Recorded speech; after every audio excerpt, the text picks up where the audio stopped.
Is that it? We are live. We're Hello, live. good evening, and welcome to the Player's Perspective podcast. This is a video game podcast where we take a look at the weekly news and give our opinions, basically. Just give you the rundown of what's going on in the world of video games and give our opinions alongside. So this is going to be the pilot episode of this podcast. Hopefully we'll do this weekly. If anybody has subscribed to me for a long time, you'll know that about a year ago, almost exactly to the day, I think, we did a similar kind of thing. Like it was a multi-camera thing that I had to do for coursework.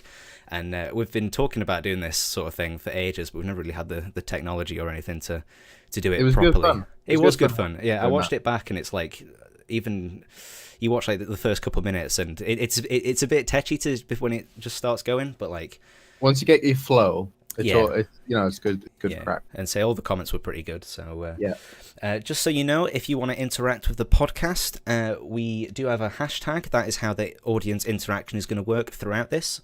Instead of using the chat, just for keep things clean, we'll be using the hashtag that's up on screen right now. That's the hashtag PP Podcast, which we might have to find a new name for because saying that out loud does not do it any favors.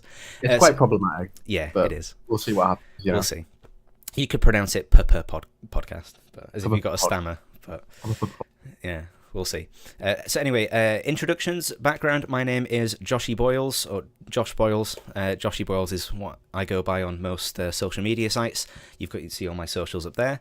I am a broadcast journalism student at the University of Salford in my first year. So I've just started studying. I've been doing YouTube like videos and stuff for probably about 4 years now. Obviously not like to the same standard and high quality that I'd like to think I am at now for all that time, but I've been doing this for quite a while, and I started streaming quite recently as well. So Owen, do you want to introduce yourself?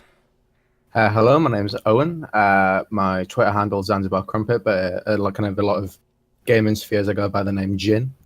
Currently in a year out, and in that time, I've been trying to pursue journalism, gaming journalism opportunities, and just looking to kind of learn skills and so on, but kind of really trying to engross myself in the world of gaming and trying to, understand it and gain a good kind of concept of it, really, and maybe at some point have a good impact within the industry.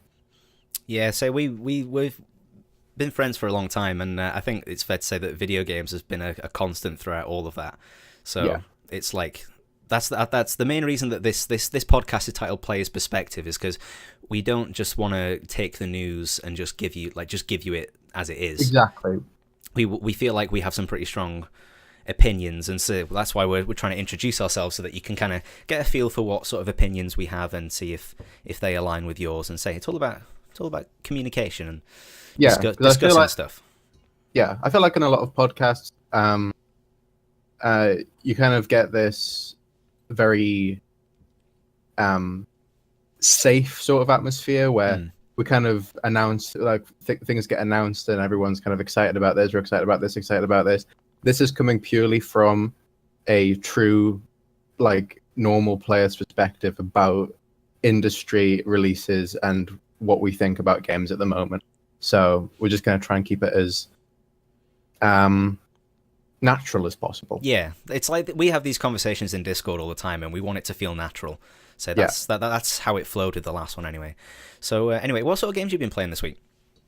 Well, as usual, I've been bashing out as much Overwatch as I possibly can. I think everyone has their kind of main game that they have for like a certain amount of time. Overwatch I go up and down with, because with that game you're either loving it or you kind of fall into this kind of hatred void of it. Yeah, I feel like everyone has that. Yeah, currently I'm on the up, so I've been enjoying that. Also been kind of enjoying, I think Overwatch League's been getting a lot of people back into it as well. Aside from that, I've just been kind of playing odd indie games here and there. I attempted Street Fighter 5 for about 3 or 4 days this week, and then realized that unless you've been playing that game since you came out of the womb, there's no real way you're going to be able to play it. It's just ridiculous. But yeah, I think that's all I've really been playing this week. Oh, and Gwent. Gwen. Loving Gwent. Gwent's fantastic. Yeah. So I've been playing. I finally finished my 100% achievement Skyrim run through, which was a thing. I'm currently writing a script on a video about that. Whether that'll see, I hope it sees the light of day. I need to find the right angle for it, but I'm working on that. Well, I bought Mario and Rabbids Kingdom Battle in the last couple of weeks, and man, that surprised me a lot. I saw it on quite a lot. I think Johnny Chiodini on the Eurogamer video team, he put it as his game of the year for Eurogamer. I was like, it's a weird one. Well, no one saw that coming. Yeah, so I feel like all the Eurogamer team were like trying to like not put Zelda out of spite, to be honest. But like, yeah. So I've been playing that and really enjoying that. What else have I been playing? I started Assassin's Creed Origins. That's the first one. That's the first official cock-up. slip, and it's a good one. Assassin's Creed Oranges. Yeah, I'm only about. Sorry. No, go on. I've been playing. I've only done like 2.5 hours of that, and like done the tutorial and done like the first couple of missions. So don't really have an opinion on that, apart from that the world is dense and gorgeous, and everything above. Yeah, seems ungodly large. It is. It does. It's like you open up the map and you zoom out, and you're just like, oh yeah, I can see all this area, and then you zoom out even more. And it's like, wow, this is the whole map. What else have I been playing? I just bought Darkest Dungeon, but I've not really touched that. And again, I've been getting back into Overwatch. I mean, the Overwatch League has like catapulted me back into Overwatch. And I actually, here's the thing. Do you want to start talking about the Overwatch League? Yeah, we can do. We'll get into the news stories. I think you get the idea of who we are and what sort of gamers we are. So the first news story is we got the first developer update for Overwatch in 2018. So we have 2 new skin updates. We have the one with the Overwatch League skins and the one to accompany the release of Blizzard World, which just happened 2 days ago on Tuesday. I feel like the skins for the Overwatch League, some of them are unfair because it's quite obvious that Soul Dynasty have the best skin. Oh, absolutely. Because it's like black and gold. It's like you can't beat it. Whereas some of the other ones, like I think it's who is it?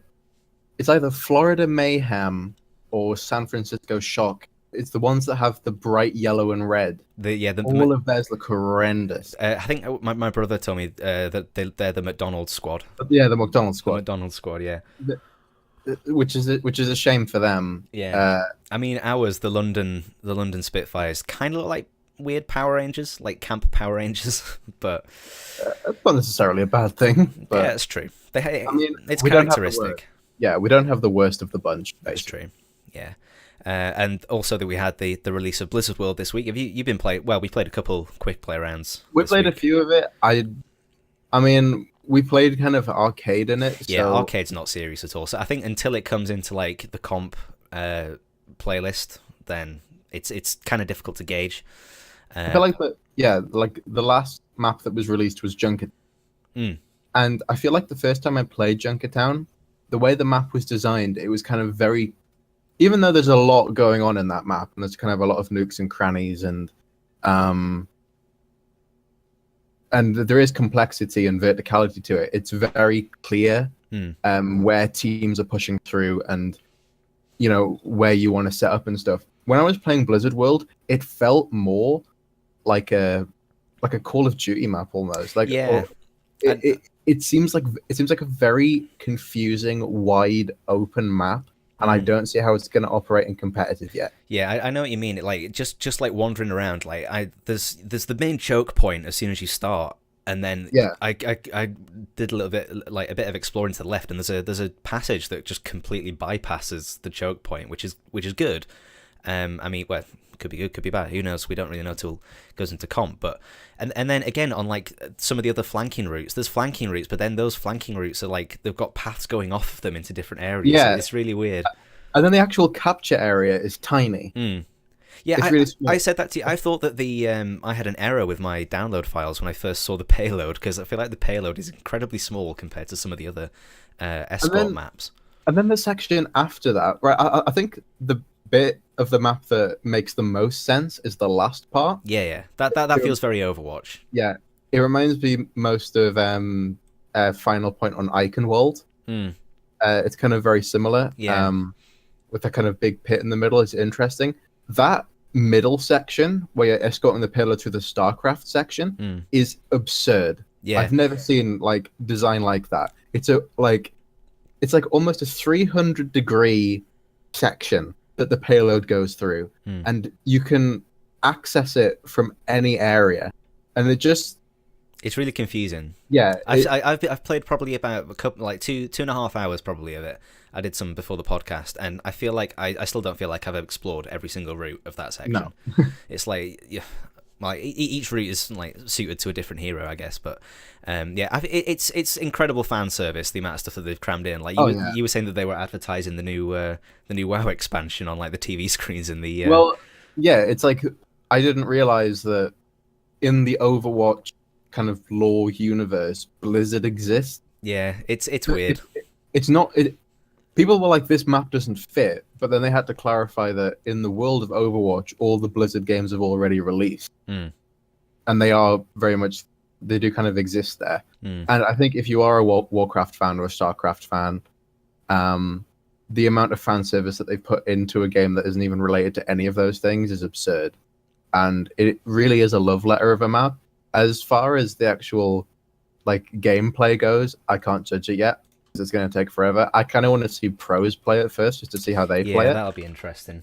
But I think as an actual map itself, it's remarkably impressive, and you can see why they took so long to make it. It's very, very good. I feel like we'll probably get used to it. I mean, like we have a few gripes, but I mean that's to be expected in the first few weeks of a map.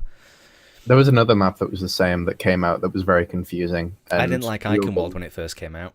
Yeah, it was Eichenwald. I didn't like it, but now I like it, so we'll see. Yeah, so we just have to give it time, I think, to mature. Yeah. What else have we got? Hero 27 is confirmed to be in internal testing, although there's no release date confirmed. They said that they want to like give it. They don't want to announce anything until they know when like. Yeah. It's definitely going to come. That's a very Blizzard thing. They say it on their website. Like Blizzard have these kind of 8 kind of messages that they keep like throughout all of the games that they've made. One of them is "It's ready when it's ready." Yeah, I like that mentality. And it can be frustrating sometimes because things get pushed back and pushed back and pushed back. But because Overwatch is probably one of the most polished shooters I've played in forever, you can see how it works. Yeah. As for Hero 27, Jeff said that. I mean, there've been multiple problems in competitive at the moment, and the main ones have been characters that have kind of low skill caps but have very high power. That have been kind of messing up competitive play. And the two main examples are Junkrat and Mercy. Junkrat has just been, I mean. The main problem I think with Junkrat is how funny he is to play, and that's the problem with it. You can just throw out explosions, you can just be a human grenade, and you can do absurdly well in game, and you don't really have to do much. His ult is a guaranteed kill, basically, unless someone's good enough to shoot the tire, which is not guaranteed. And then Mercy. You can get a kill on someone. You can get a kill on 2 people. And 2 pick is like huge. And then she can pop an ult, heal 5 people at once, damage boost 5 people at once with single button presses, with no aiming. And then she can res 2 people instantly. That requires no skill to do, and it is probably the most powerful ability in Overwatch right now. Yeah, I mean, yeah. Kaplan, like I don't know if he touched on it specifically in the Overwatch update, but he did definitely say that there were some changes coming to competitive. He said short term they've removed the player performance metric from the skill rating in Diamond and above. I'm not entirely sure. I'm not entirely sure what that means. You probably understand that better than I do. What it means is there was a lot of D ranking. People would D rank to go to kind of play with friends and stuff. What it means is if you're consistently putting in damage values, healing values, elimination values that are well above the considered average and you used to be a higher SR, the game is going to give you massive amounts of SR now. Okay, that makes more sense. It's basically to combat smurfs. So if you smurf to get to a lower rank, you're not going to be there for long. You're going to be back to where you were very quickly. Gotcha. That makes a lot of sense.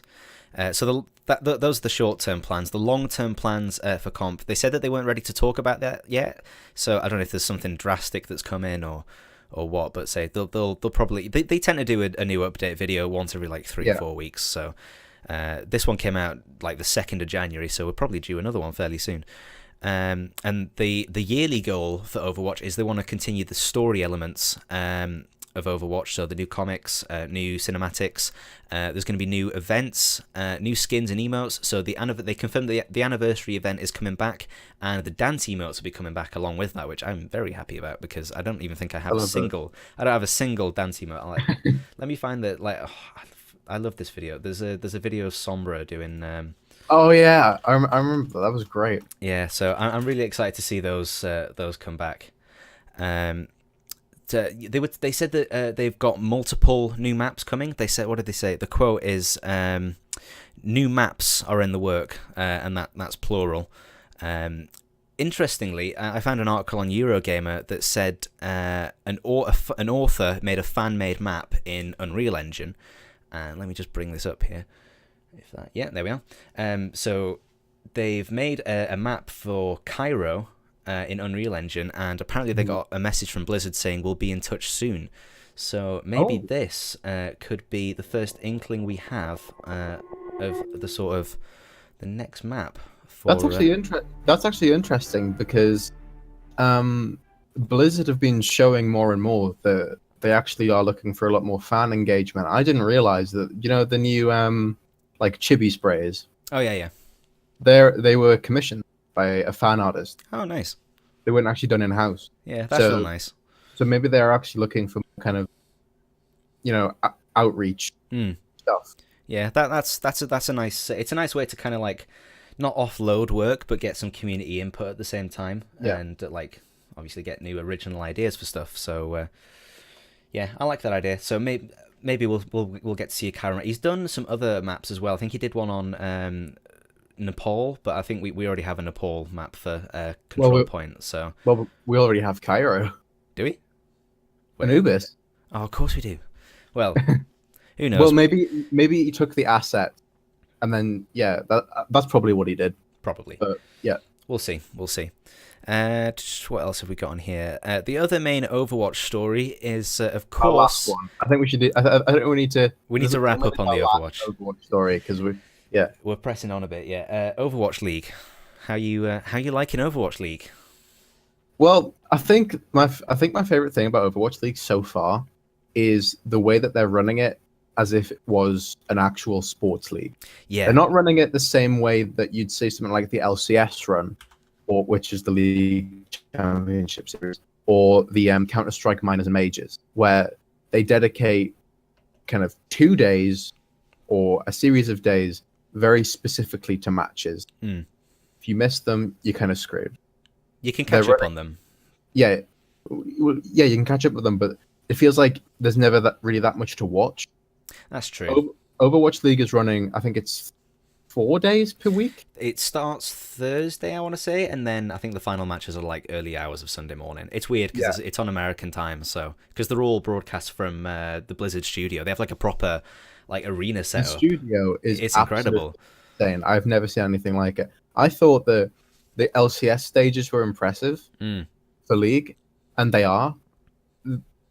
I shudder to think how much money was pumped into that Overwatch stage. Yeah, it's ridiculous. They've done a lot of work, not just like with the whole physical aspect of like in terms of the spectator mode and the viewing experience of it is incredible. Like I've never really dabbled in esports that much. I watched a bit of Counter-Strike and all that stuff. But I found the spectator, even with the casters, even with good casters, it's very difficult to keep up with what's going on. It's a problem with Counter-Strike, I think, is that it's very... It's not a problem with the game, it's just a problem with the kind of spectating element of it. Yeah. It goes... It's like slow, tons of action, and then you can't commentate that. Yeah. whereas Overwatch is kind of action all the time. It's just a constant Yeah. like rolling thing. But yeah, like they've added like so many like all of the teams are required to wear their team skins, which makes things easier. And they've also changed all of like the like all the in-game graphics. Ability. Yeah, that's it. The ability, like Ryan, I'm looking at Reinhardt's shield now. Instead of it being blue like it usually would be. Oh, okay. Okay. All the abilities have changed so that you can easily see which team's doing which, and it makes a massive difference. It's a huge improvement over what there were kind of like normal esports organizations like C9 and Navi and stuff where they did try to make a league. Fuck's sake. God damn it. Sorry, we're getting calls on Discord. They found a way. We try to minimize the amount of trolling that our I've left the group. High quality friends could do. Yeah, there we go. Yeah, I don't know how to. Can I leave it? I can't leave it unless I actually go on to it. I'm just going to do it real quick. Hang on. Oh, there's pictures of me. Okay, never mind. I'll do it later. Okay, it's fine. So what were we on about? We're on Overwatch League. So yeah, like they've put a lot of effort into the spectator mode. Look, because like I was saying, there were the organizations were trying to get something going. And the problem was they were doing it just in custom games, and everyone was using whatever skins they like, and it was just a mess. And people were saying it was a mess, and Overwatch esports wasn't going to work. Yeah. But Blizzard put all their eggs in that basket, and they thought we have to make this work, and they put so much effort into it. If you think there's 12 different teams, each with their own color scheme, and there are 26 heroes in the game, all of which have, let's average about 4 different abilities each that need to be colored. Yeah. And that's a lot of work. It's a lot to keep track of when spectating. So they've brought in a lot of professional casters for this as well. I think you were saying that a lot of the League casters have come over to do. I think I recognize a couple from Counter-Strike. There was Monte Cristo was a League caster for the LPL, which was the Korean team, the Korean League, and Crumbs, known by Twitch chat as Dums, was actually a former player turned caster for League, and they brought him over. I don't know if they made that choice themselves because they were bored of the League scene, or more likely Blizzard gave them a gigantic jar of money, which is probably the most likely thing. Or a nod in the right direction, you know. Yeah. But yeah, it's just absolutely insane effort, and it's working for them. They're getting 100k viewers per night. They're outperforming the League season. I can't remember. I don't think I have the right. I have an article right here actually. They had our viewing figures here. Here we are. Yeah. Let's see if I can get that up real quick. Yeah, there we are. So the viewing figures, more than 10 million viewers tuned in during the opening week. And there were more than 337,000 viewers online at the same time during the opening match. So that's very impressive. I know that there was a major on at the same time that had a lot more viewers than that, but you have to remember that is a major final. Yeah, that's a major final which has been around for a while. If you look at random Counter-Strike games, they get significantly less. I think the way that they've used the skins and the promotion, they've just got a lot of community engagement, and it feels like people care, and I wanted people to care. I didn't want it to fall off. And actually, that's kind of leading into our next segment about community engagement, which a certain game didn't manage to do very well. I feel like I put this in with a smile on my face because I knew that Owen likes to talk about this game quite a lot. I love this game. So before we move on to the next thing, if you have any input that you'd like to add on the Overwatch, how you're liking it, if you're watching the Overwatch League, you can tweet us at the hashtag PP Podcast, and I have that up on the thing. We have a couple of things in here. We have, let me just zoom in real quick. If it'll, okay, it's fine. I can read. Harry Boyles, hashtag PP Podcast. In the final castle in Blizzard World, I've struggled to push the point. Is that a problem that I'm just having, or are you and others finding that a problem as well? I don't think I'm finding it a problem really. It's like as we were saying, like that seems like the most Overwatch, like it seems to fit the most. It seems to fit the formula of an Overwatch map the most closely. So I feel like, to be fair, we never really get that far because at the minute, because we've just been playing in arcade, we very rarely get to the end here. Does it mean Blizzard World or Icon World? Sorry, I wasn't. Blizzard World. Blizzard World. Yeah. Blizzard World, like it is very much like Icon World in the fact that the spawn is very, very close to the final payload location. Yeah. I think the main problem is just staggering and kind of grouping up and contesting. It's got the same problem as pretty much every other map has. I think.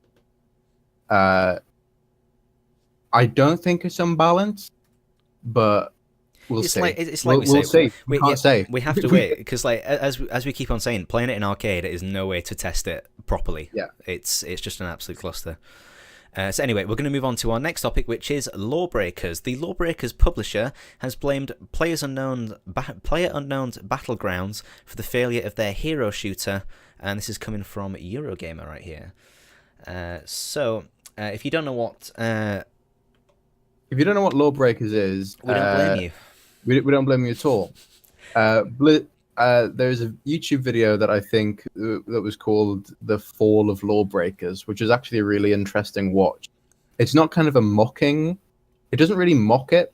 It just kind of takes you through what Lawbreakers was. Because I've asked people, I've asked people what they thought of it, and they didn't know it existed. It reminded me of when the Wii U came out and people didn't know it was a console. They just thought it was like this thing for your Wii. They just didn't know what it was. Like an attachment. Yeah, and that's kind of what Lawbreakers felt like. That in this video, Cliffy B says so many crazy things. Like he says, Xbox fanboys get salty. That was a quote. Nice. So the game didn't. He said that like on a public live stream. So the game was never released on Xbox. Yeah. On an Xbox platform. He also said he walked into a meeting one day and said, "I want to make a new $1 billion IP." He's optimistic. Fair enough. He's very optimistic. Fair play to him. Given Cliff, and to be fair with Cliffy, he has got chops. I'm not saying that he's not an idiot, and I can tell he's not an idiot. He knows what he's doing. He's been in the game a long time. He had a massive role in Unreal Tournament. He had a massive role in Gears of War. Very successful franchises. And it's just like there was so much hubris. And he just said, we have to make this work. Once you play it, he was talking about how he wanted a massive esports scene. He wanted like all these events. He wanted it to be the biggest thing in the world. And on the day of release, its peak player count was 7K. Yeah, which isn't awful. It's not too bad, but Battlefield 4 has been out since 2013. So that's 4.5 years ish. I'm going to do a live Google of Lawbreakers player count. I know for a fact that the last time I checked Battlefield 4, it had about 15K, and that's a game that's been out for 4.5 years. Okay. Yeah. All-time peak, 7,482. 24-hour peak, of the last 24 hours, 14. 14? Are you serious? 14. Oh my god. 10 playing 22 minutes ago. Right.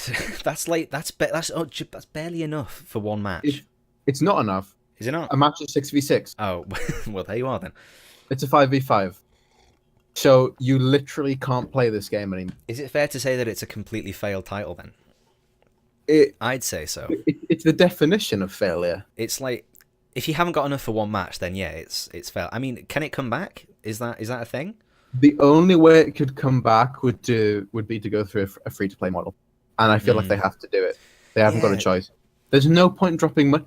If you think about those numbers, even something quite niche, like something like Quake 3 or Quake Champions, or maybe like even an older game that still kind of has online servers, like even Doom, like Doom multiplayer, which was around in the 90s, and Quake 2 multiplayer, that still has significant player base, and they've been around for 20 plus years.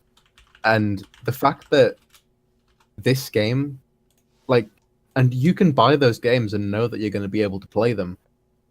He's made a multiplayer only game that now you physically can't play because there's not enough people playing it.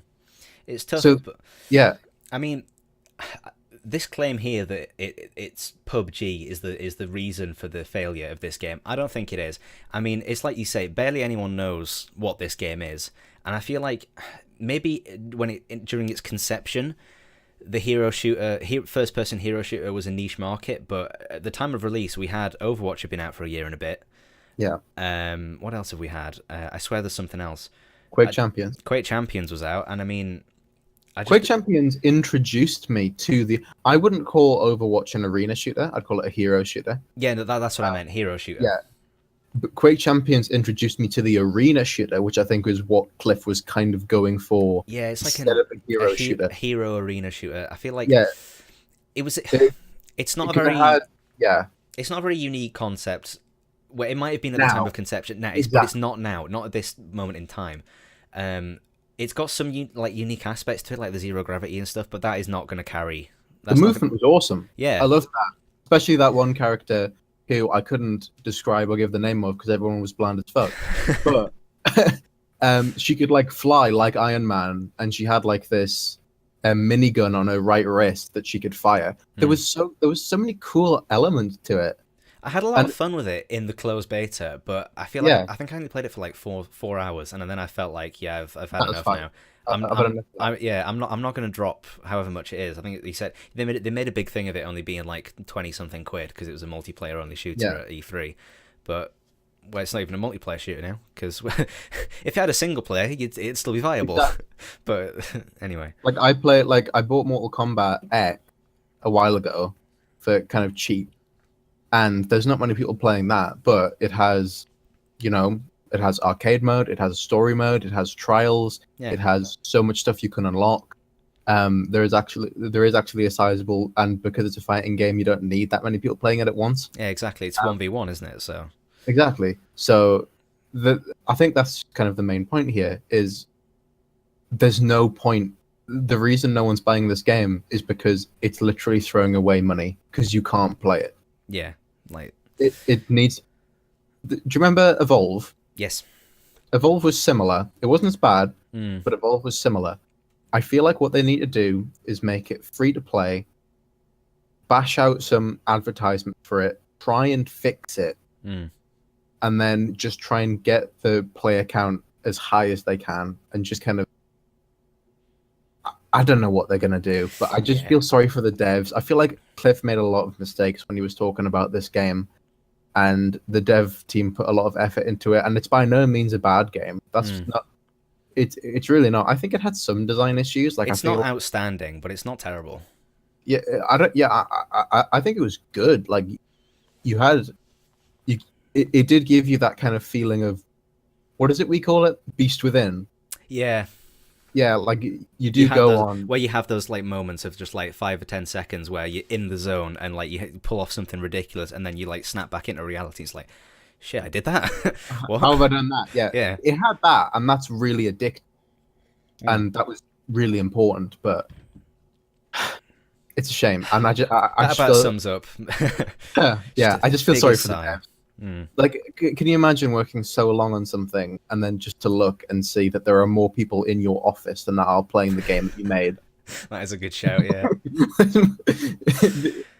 Do you know what? Those 12 people are probably the people in the office. It's probably... What if it's Cliffy on 12 seconds? He sat there in his room with just 12 monitors, like, I've got to get these player counts up. Oh dear. No, I'd say I don't know if I'd play it even if it did go free to play, but there probably is an audience out there, and it just has to find it. I think the arena shooter audience is huge, and it's not like I don't even like arena shooters because I love Quake Champions. Yeah, that game's incredible amounts of fun, and I feel like it filled the void that Lawbreakers did before Lawbreakers came out. Yeah, which is a shame. Well, there we are then. Well, if anybody watching has anything else that they'd like to add to the Lawbreakers discussion, you can tweet us at the hashtag #PPPodcast. I have that live on Twitter right now. We have no current nothing else to add right now. So we're going to move on to our next topic or next segment, which is stuff from CES, which was cool. So what was cool? What was good like? What was good like at the CES event? Proper good, fam. So the first thing that we want to highlight was the NVIDIA. What are they calling it? The big format gaming display, which if you abbreviate that, it is the BFGD, which I'm pretty sure you can leave that to your imagination as to what they were trying to go for. Sorry, what's that? It's fine. So if I'm reading I don't actually know much about this, but I'm seeing it here. 65-inch. Yeah, it's a gaming TV, basically. So it's 65 inches, it's 4K, it's HDR, and it's 120 hertz with G-Sync. So if you can find, if you have to be fair, if you have the money for, I don't think they've announced anything on pricing yet. But if you have the money to buy one of these, it's probably going to be expensive. And if you can afford to buy one of these, you probably can afford a PC that can run games at 4K and 120 hertz. If you're Tommy Wiseau, buy this. That's basically what we're saying. If you have, because there are people I watch on Twitch that will donate 10k to one streamer. Yeah, there are people with the money out. There is an audience for this. Like that. Yeah. I mean, I'd like to think that I'm in this audience, but I don't have the money. I don't have the money for it, but I would love a TV. See, it's. Do you know what it feels like to me? Do you know when certain like car manufacturers create a car that costs more money to make than they sell it for? Yeah. That's what this feels like. It feels like just kind of a statement almost. Like, this is what we're capable of. Like, we can make. It feels more like an advertisement for their brand than an actual product. Yeah, well, that's kind of the thing with CES. A lot of the stuff that you see at CES these days is just kind of, you see a lot more concepts than you do actual products, I think. And to be fair, NVIDIA aren't marketing this as their own product. I think they said that it will be like Acer and Asus who are making like the actual products. This is just the technology that they're offering. I want to see one. I want to just play it for like 5 minutes just to see what it's like. Yeah, I mean, what I'm waiting for is OLED to get faster. Because you see a lot of OLED TVs, and for those that don't know, OLED are TVs that actually watch Slow Mo Guys did a video about TV tech. Oh yeah, it's really really good. Watch that. I haven't got any links or anything, but go search for it. OLEDs, you get much deeper blacks, and it's like much better colors and contrast. Basically, I really want an OLED TV, but they're dead expensive right now. But to be fair, it's going to be like 3 years until I get my own proper place where I can afford like a TV and stuff. So I feel like this is kind of going in line with what my plans will be like in the future. So, but that's what I always think about when it comes to this kind of tech anyway. Like I find that I'm excited for it. Yeah. And when the price gets announced, the price doesn't scare me because the speed at which things have been increasing recently in terms of technology and how quickly things go down in price. I just think that, you shouldn't really worry about it because I think within the next couple of years, 4K will be the standard. Yeah, I mean, I'm on 1440p right now. Yeah, I'm not investing in 4K until it becomes the standard. Yeah. I mean, I'm on 1440p right now, and it is the perfect sweet spot. I think if I had 4K, this is like everything would be too small, but like 1440p is a nice sweet spot right now. But yeah, I feel like as long as people don't find a way to Bitcoin mine on this thing, then the price should come down pretty quick because fucking miners building. We haven't even got this as like a proper topic yet. We won't do because we have too much to get through. Yeah. But basically, don't get into miners. Yeah, don't mine. Well, don't mind. Don't build a PC right now, to be honest, because the prices are stupid. I've seen I saw an article that my graphics card, which is the 1080 Ti, which I bought for £700 in June. That there are versions of that card going for £2,000 on eBay. Oh, for God's sake! Because it's ridiculous. Have you seen the images on Twitter of people who've bought like 30 of them? Yeah, it's stupid. And it's annoying. Right. Anyway, apart from that, that's that first bit of tech wrapped up. Next up is the HTC Vive Pro and wireless adapter. Big advances in the VR tech.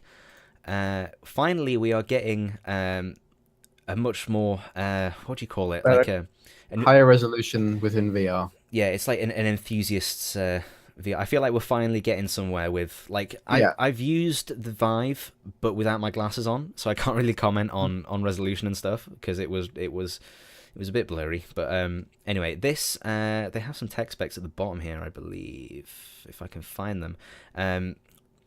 Here we are. So this new headset it's got 1440 by 1600 pixels per eye, so that's 2880 by 1600. So that's slightly, And that's per eye.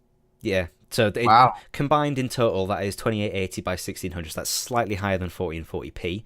Refresh rate of 90 Hz, which is the same. Field of view 110 degrees. Can't comment whether that's any higher. I think it is. It's got higher res. It's got higher quality audio.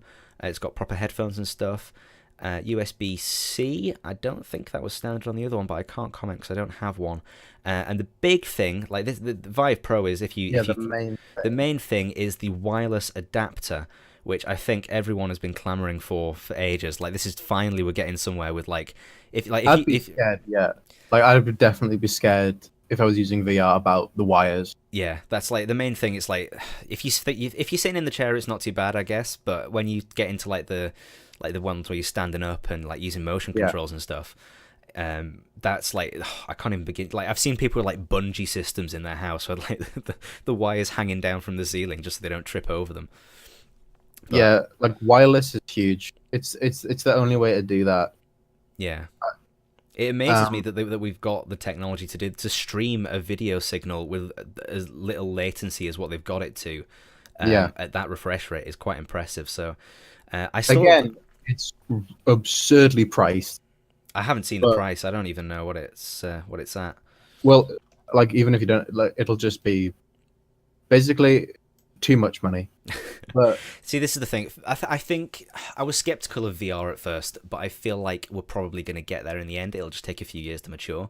Once the prices come down, just like anything really, I do think VR is going to be great. Do you know what VR reminds me of? It reminds me of 3D in cinemas. Yeah. Like people tried it. Like it had so many iterations over the years. They keep trying it each time.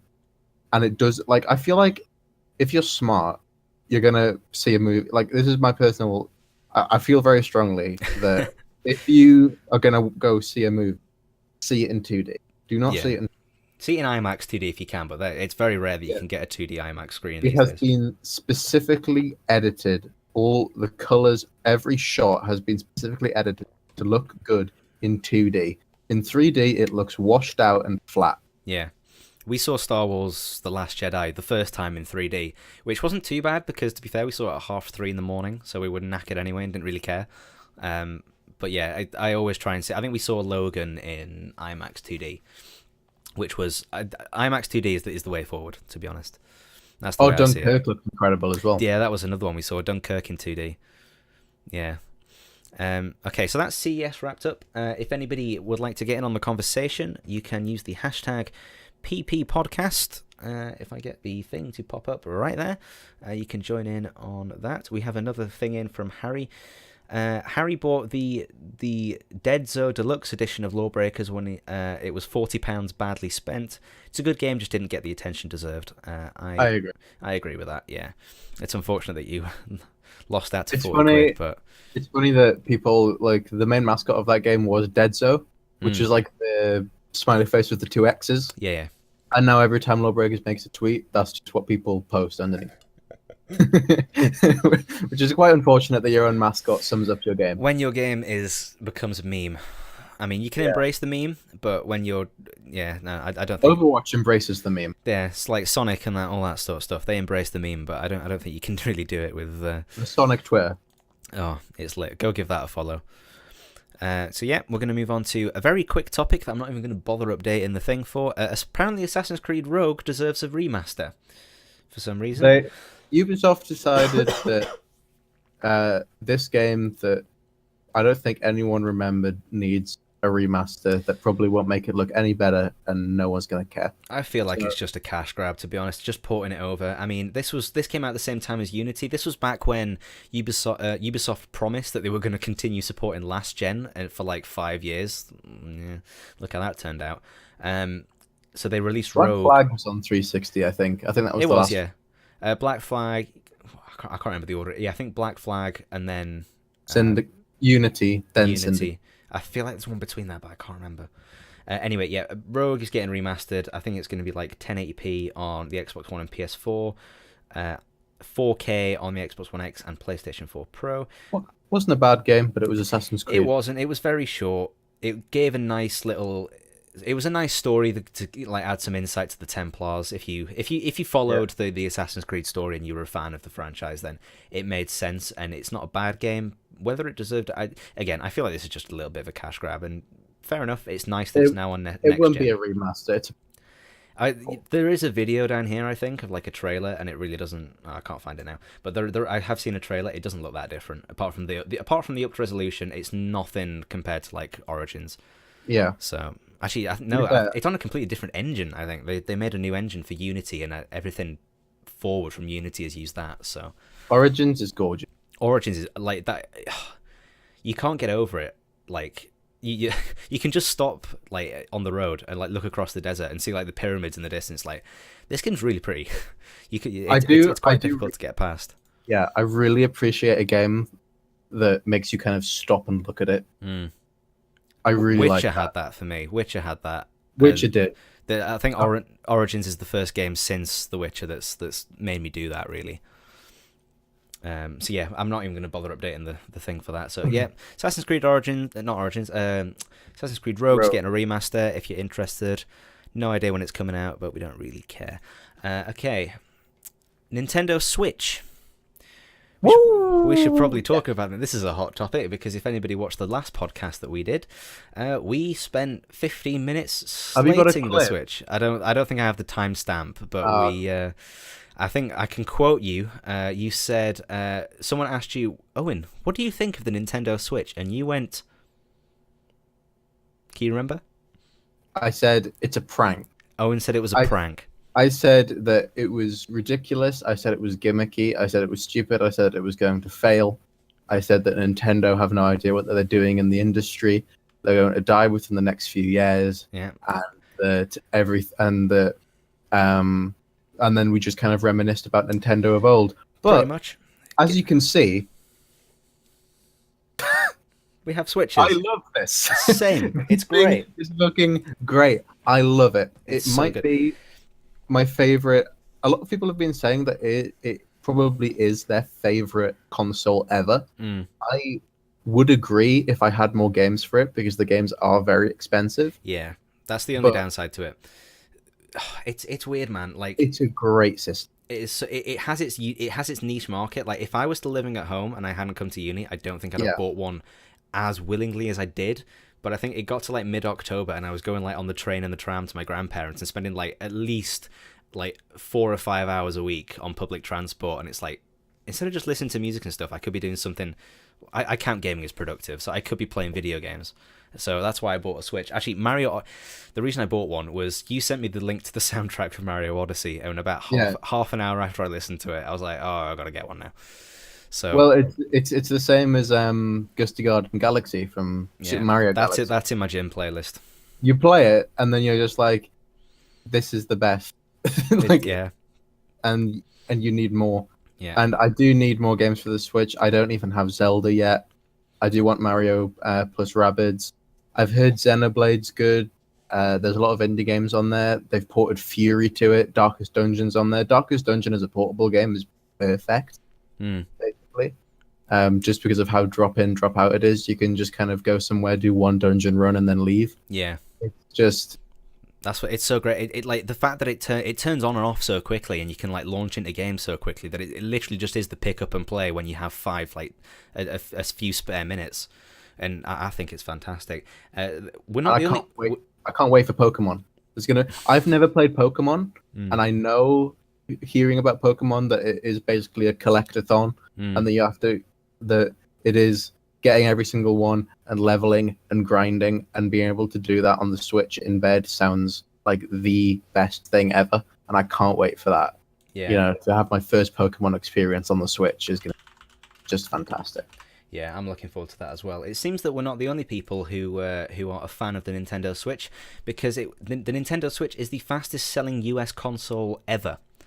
That's ever.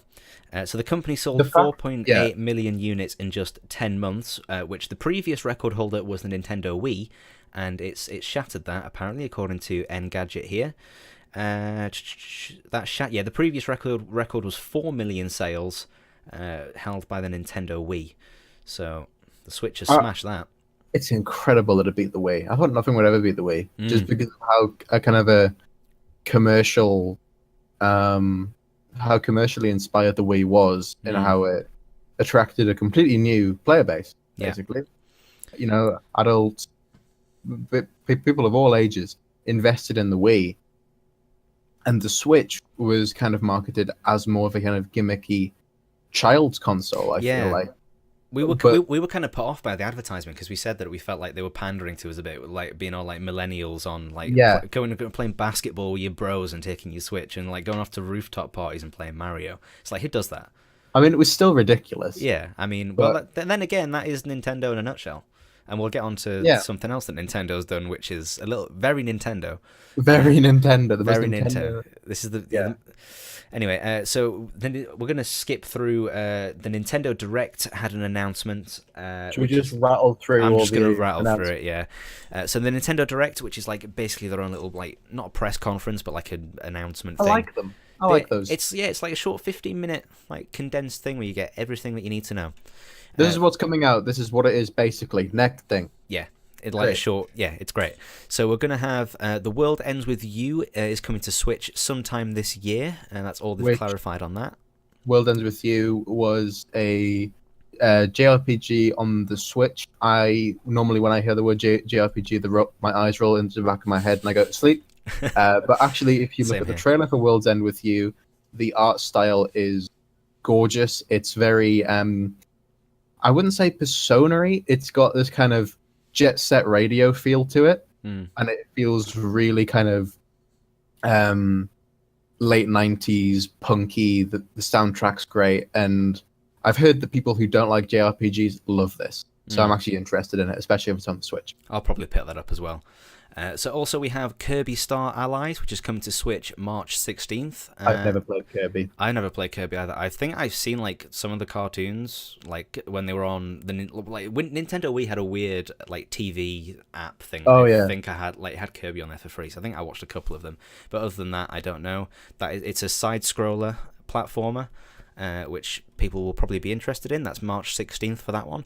Hyrule Warriors is coming to Switch this spring. That was a Zelda game on the Wii U. It was Dynasty. Do you know about Dynasty Warriors, the series? I've heard of it, yeah. Dynasty Warriors, it's one of those franchises that for some reason they release a game, it feels like every 2 weeks. Yeah. And pretty much all of them are very, very similar. It's all to do with kind of defeating absolutely gigantic amounts of enemies, and it's kind of just a battlefield simulator.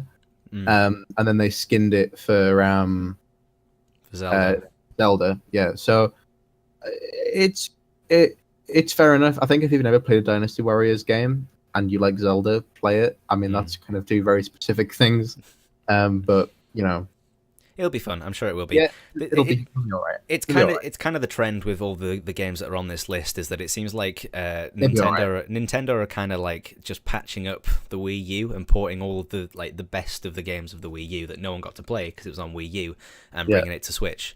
So there are also in Hyrule Warriors going to be 2 individual skins based on Legend of Zelda Breath of the Wild for Zelda herself, Princess Zelda, and Link. So that should be fun.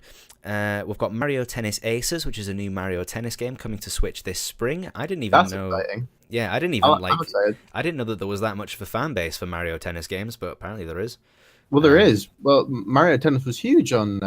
I never saw it as that on Wii. Did you not? I think I felt like it was huge on Wii. Do you know what? I'll tell you what I want to see on Switch. I want to see a new Strikers game. I don't Do think you I remember played. Mario Strikers Football? I never played that. I never played any like. I always saw Mario sports games, like like Mario and Sonic at the Olympic Games, just like party games that you would bring out once in a blue moon. So I Yeah. never really picked them up. But I didn't realize that they were that popular, to be honest. Mario Strikers was brutal. It was it was really like, it was yeah, it was really it was really good. But I feel like if this kind of has like online multiplayer and a lot of party modes and stuff, it'll be fun, because it's Nintendo's main team and it'll be fun. It's a new Mario game. You can't say no to a new Mario game. Exactly. So that's coming this spring. Mario Odyssey is getting a free update, so we're going to get Balloon World, and new skins are also coming in February. So new dresses, new ways to dress up Mario. This is silly. I mean, like, fair enough. Like, I It's don't free. understand why people would care about that, but I mean, I guess it's free. The balloon update's weird. Yeah. How much they're kind of pushing it. It doesn't seem very fun to me. Yeah, you go around and balloon. you hide a balloon. There's two modes. You can either hide a balloon or find a balloon. Find a balloon. I guess I see where what they're going for. It's like a casual speed running scene, and to be honest, yeah, with the movement system that's in Mario Odyssey, I feel like they can achieve that. I mean, there are speed running mini games in there already, and this kind of fleshes that out a bit. The Koopa race. Yeah. So I mean, I feel like, yeah, the balloon idea is really cool. It's the concept of other players doing it, I think, what gets me. I would have liked this update more, I feel, if they made custom speedrunning sections out of the maps in the game and had like leaderboards for them and like challenges and stuff, because that game is incredible amounts of fun to kind of do it how fast as you can because of how crazy his movement is. I would have preferred that a bit more, but I'll try it. Try it. It's free. Yeah, exactly. It's free, so you can't say no to it, really.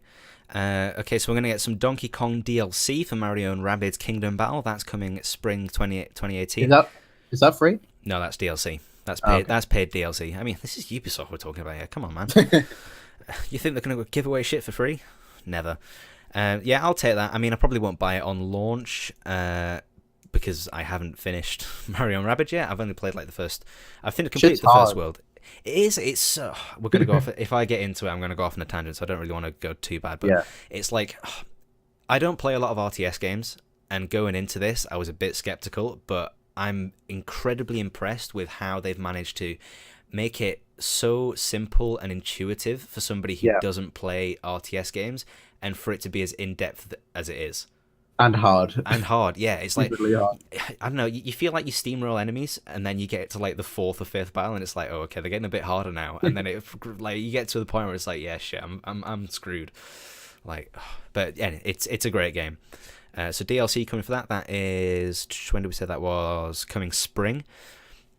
Payday 2 is coming to the Switch February 23rd with a timed exclusive DLC. I've never played Payday 2. I love seeing that in the Nintendo Direct. It was so weird. It was like World End With You, like cartoony, cute, cool JRPG, Kirby, Mario, all these cutesy, family-friendly games.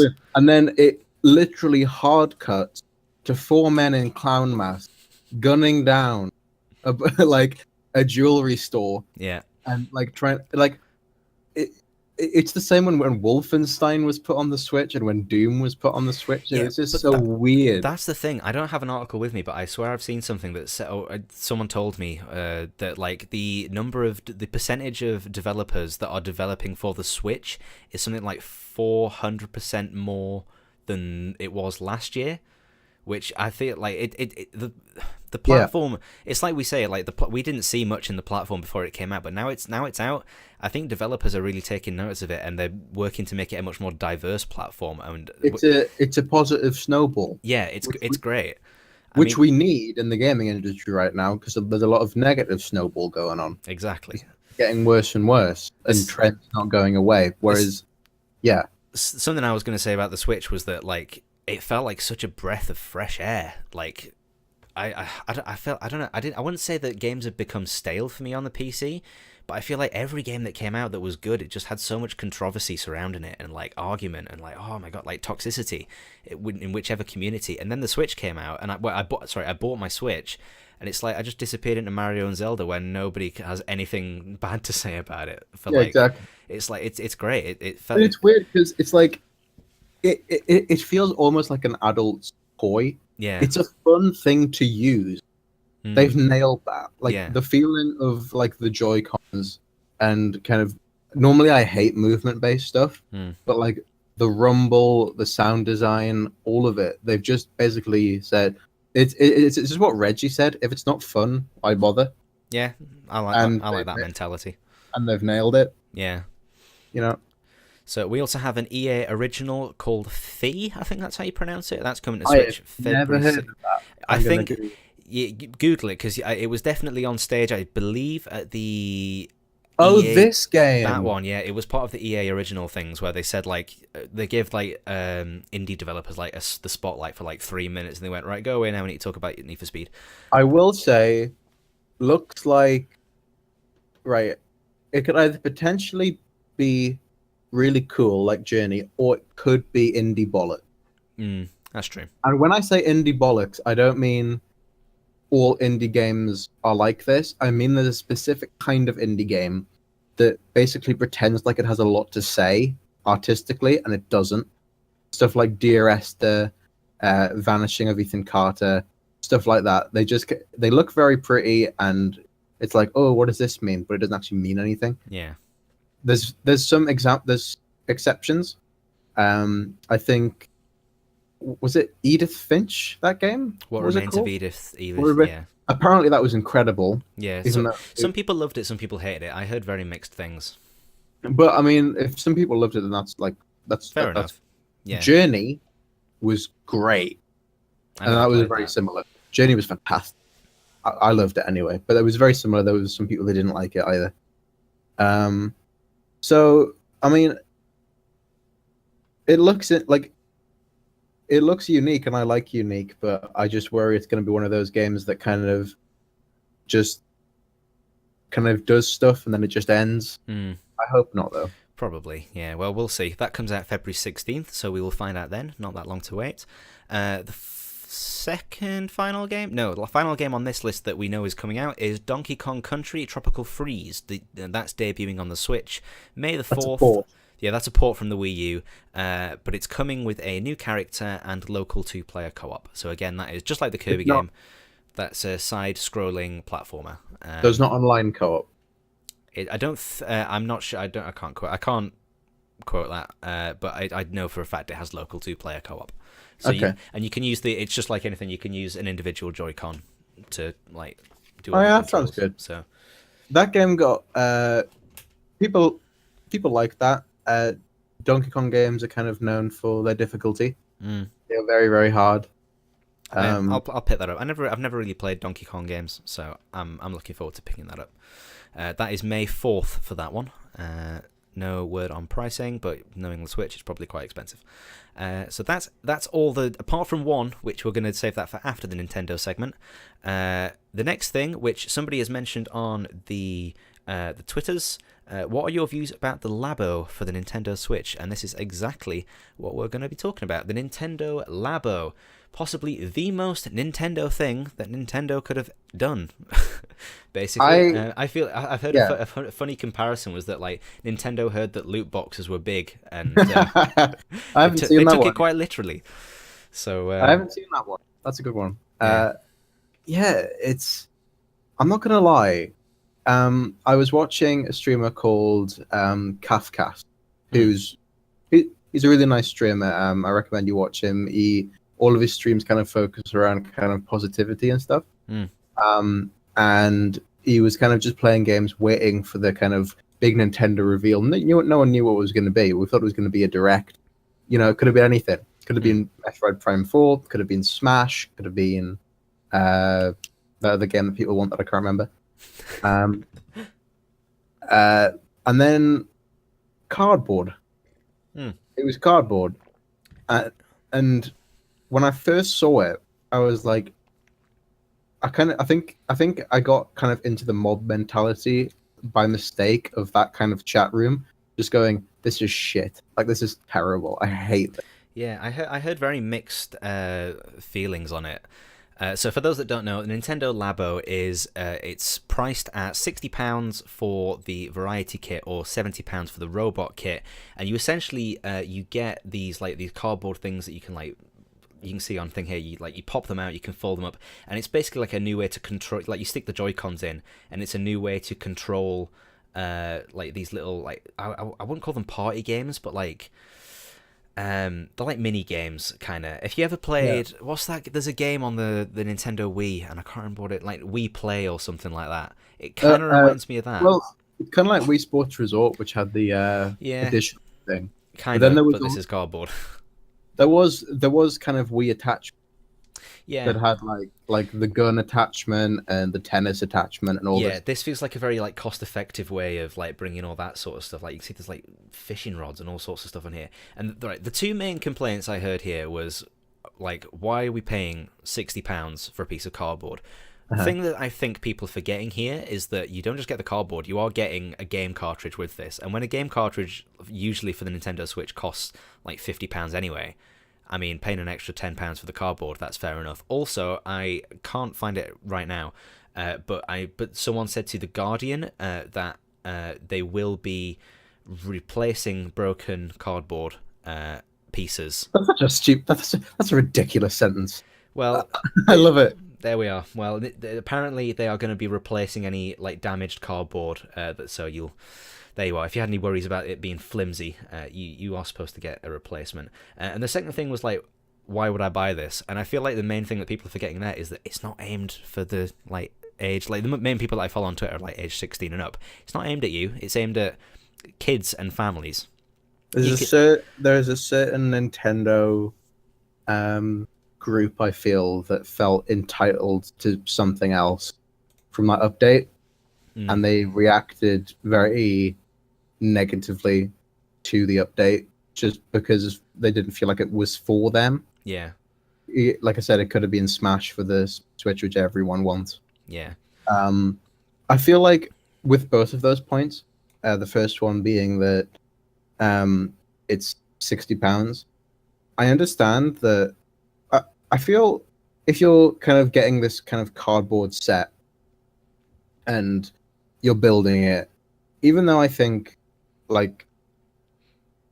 taking the price of the game out, it being £10 to £15, it's kind of steep, but that's kind of toy price. Yeah, that's fair enough, I think. Price. And the game costing however much it does is perfectly fine if it's a game. Question is the game worth full price? That is true. And I don't think so. You make a good point. You will remember that 1-2 Switch released a ridiculous amount of money, and it's that game still a ridiculous amount of money. It's still I still can't find it anywhere for less than £35. That game was hot trash. Yeah, it's a couple of mini games might have been fun, but it was hot trash for the price it was. If it came with it, people would have loved it. It's with the Nintendo Wii, it came with Wii Sports, and that's the main reason why why Wii Sports is one of the best-selling games of all time. It's up there with Minecraft and Tetris because every single game console was sold with one. And I feel like 1-2 Switch should have been that game for the Switch.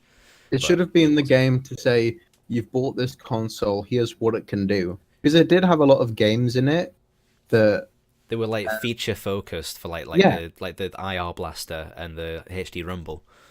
Yeah, like the one where you it was you had to work out how many balls were in this imaginary box you were holding. Yeah, it was ice cubes in a glass or something. Oh, yeah, it was something like that, and it was really cool to feel. And it should have been like that because that's what Wii Sports was. Like the boxing. Yeah, because the thing with the Wii was that the main selling point was the motion controls, and that's entirely what Wii Sports focused on. It showed you what it could do. Like the boxing, you had the nunchuck and thing, and it showed how you could transition into punches, and then punching was introduced into other AAA games. There was I think it was fencing that had you held it in one hand. And you did sword movements, which then transitioned into Legend of Zelda Skyward Sword. So like it was just showing off all these new gameplay possibilities that this new remote could do that a conventional controller couldn't. And the Switch needed that, because when the Switch was released, even though it's got a massive amount of sales now and it's doing incredibly well, there were problems on release. People hated 1-2 Switch because they thought it was far too much money. The Joy-Con jamming issue, which I experienced. If you stick the thing on, for those that don't know, when you take the Joy-Con off the... Are you showing it right now? I'm showing it right now on my webcam. Okay. Sorry, Owen can't see me. There's a little slide. You slide it onto the dock thing, but then there's also... I don't have it with me right now, but there's like a little back bit that goes on to like extend these triggers out if you want to put that on there. I've got one. If you slide it out the wrong way, if you slide it on the wrong way, it gets completely stuck on and you have to like pry it off in some sort of weird angle. It feels like the amount of pressure that it takes to pry it off really feels like you'll break it. Yeah. I've never done it. I thought my brother did it once and I nearly killed him for it, but then I realized that it was me just being blind because I was in the dark. So yeah, I feel like I probably won't buy Nintendo Labo. If I had kids, this would be something that I would consider. But it's definitely not for my market. It's absolutely. But that's the point. It isn't for us. That's the thing. And this is this article from Eurogamer right here. Nintendo Labo London hands-on event requires you to bring a child. If you want to try out this game in like public testing, you have to take a child with you. Why? Because that's who it's aimed for. They want to. That's what they're testing. They're testing its. Oh, I see. I thought it was like some kind of weird requirement. No. This is Nintendo. This event requires a child. Yeah, so I think it's in South Kensington in London, and it's the opposite of requires an adult. Yeah, it's the opposite of 12A. Yeah, if you want to go and see a kids movie, you require a child. Yeah, and you can go like, I can imagine people like taking their friends' kids just so they can go try I have one child. I have one. Here's my child. Here's the child. Can I just leave him here and go play with a Nintendo Labo by myself? Because that's got a room full of children. You collect a child at the end of the day. It's like it's a deposit. It's like when you put £1 in the shopping trolley. Yeah. It's a Black Mirror. Oh my god. So the event is running from the 14th to the 17th, and you can register your interest on here. The entry deadline is the 1st of February, so I'd move quick if you are in London and have children and would like to get in on the testing of the Nintendo Labo. So I mean, it looks cool. I personally won't buy it. But I can see the niche that it has. We have a question. I hope it does well. Yeah, so anything with Nintendo, we want it to succeed. We have another thing from Mike Hunt 1212. That is an absolutely exceptionally. I'm sorry if that's actually your real. I'm sorry if that's actually your real name, but we have. It won't be. Of course, it won't. No, I'm sorry. I'm really sorry if it is your real name, but it's. We have a lot of friends that are like trying to dick around with this podcast and troll it as much as they can, as they tend to do. So he says, "Hey Major, loving the stream so far. Thanks for the shout out. I've heard that Nintendo are thinking about expanding into making Switch accessories for pets. What are your views?" I've not heard that. I haven't heard it either. Do you know the main thing about that though? Is that sounds like an. Did you hear that thing? Like, do you know the Twitter account The Onion? Yeah. That like does all the like fake news stories. Yeah.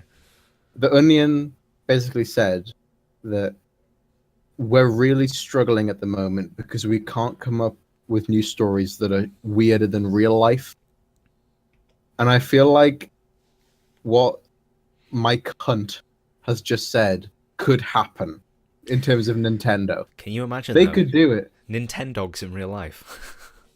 Which is basically just owning a dog, so it's like. But they could. That's easily something they could announce. Nintendo is so off the wall, batshit crazy with the stuff that they're coming out with. It's like I can easily see that happening. I don't really know what they do it like. What sort of if it'd be virtual reality? No, augmented reality? No, I don't know. I can't really see what angle they'd take with it. You attach your Joy-Con to your dog, and then it meshes where your dog's been.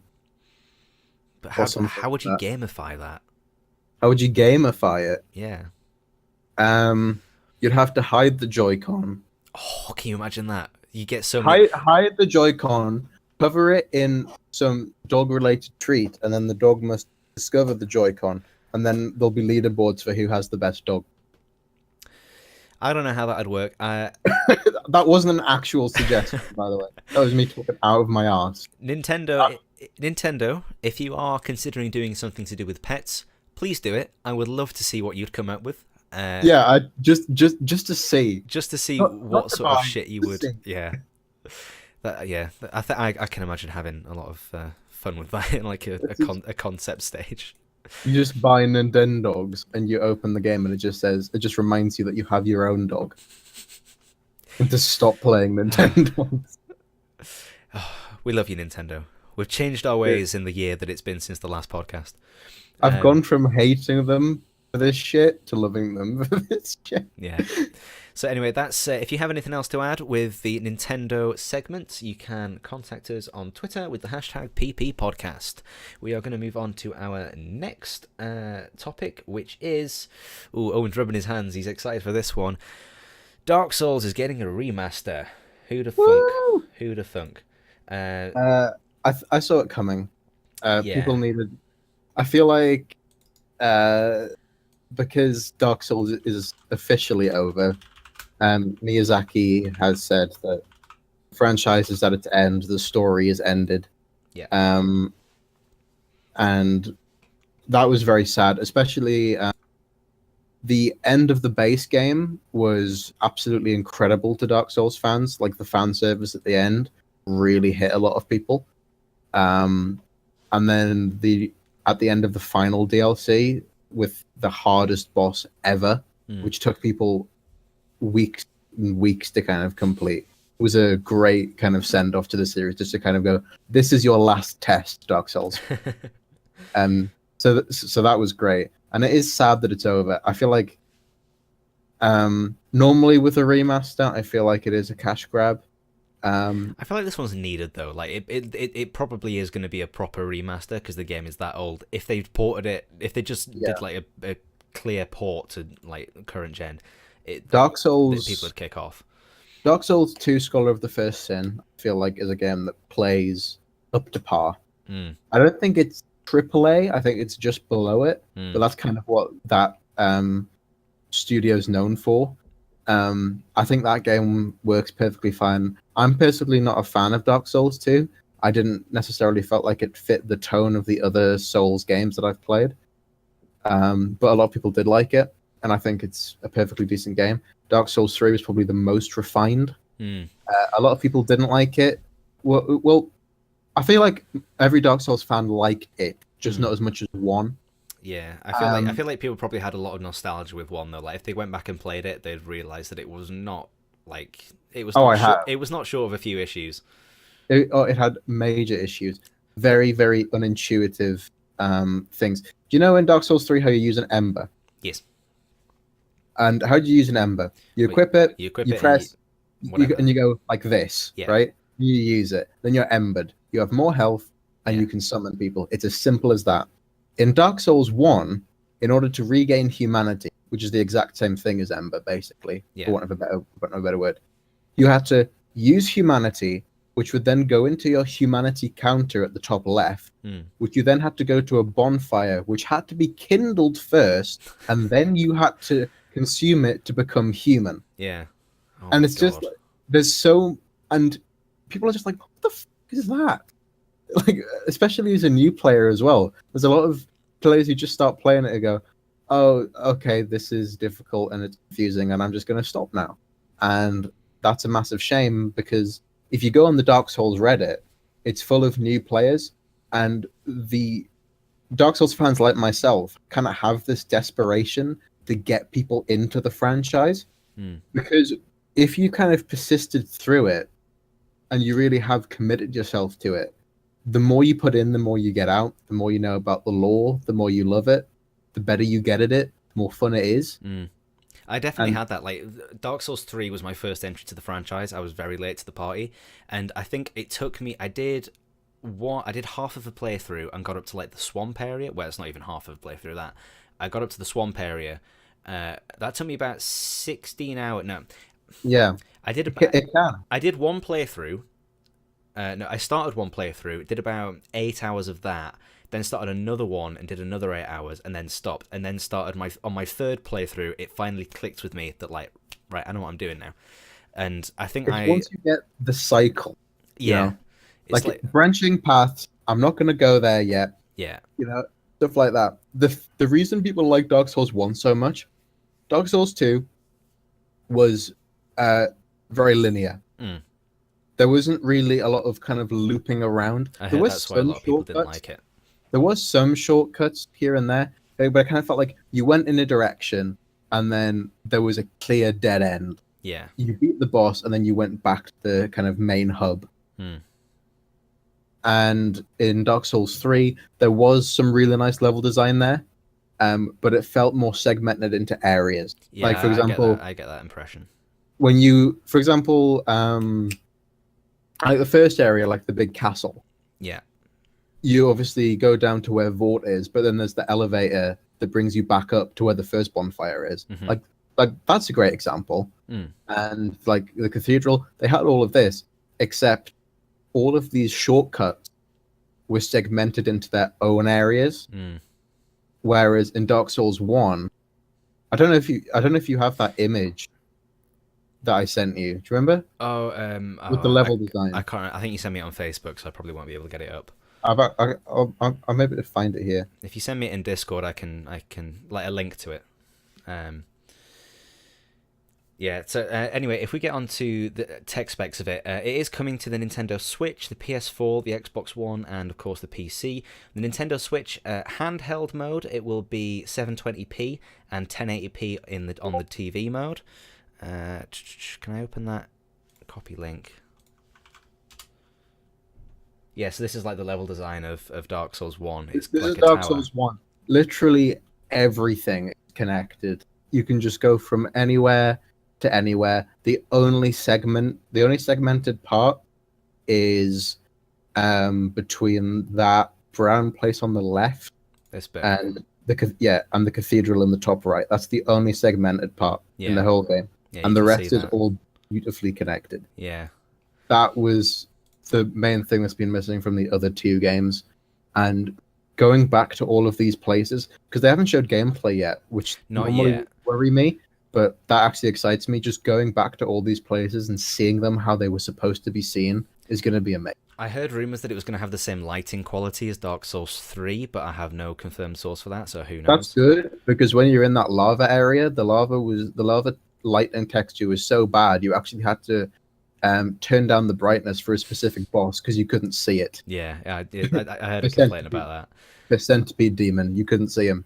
So the Switch is going to be 30 FPS in both the handheld and TV mode. 1 to 6 players online, and that is on the PS4, Xbox One, and PC as well. The PS4, Fight clubs. Woo! PS4 and Xbox One is going to be 1080p, with the PS4 Pro and Xbox One X upscaled to 4K, and the PC, of course, is whatever the hell you want. Is it running at 60? Yeah, it's not locked to 30 FPS like the original was.